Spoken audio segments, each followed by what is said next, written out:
Yesu ketugenda maaso kalango kano katono nnyo katubenga nako tukayisa obulambalamba.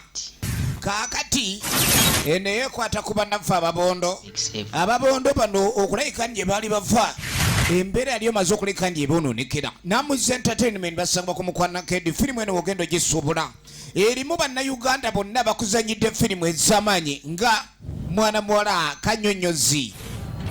Tugenda maaso ababondo nga bamaze okulabika nti bayingirawo ababondo gyali misinde badduka ki kumba ababondo bali toyinza mulaba notala yanduulu ababondo bazaalibwa ku mutala kyera bavudde wani kyamani waabwe ekyo kibuuza nze nzabazaala embeera nerabika okuba nti ezzi ku bunnaabwo amubondo Geoffrey King.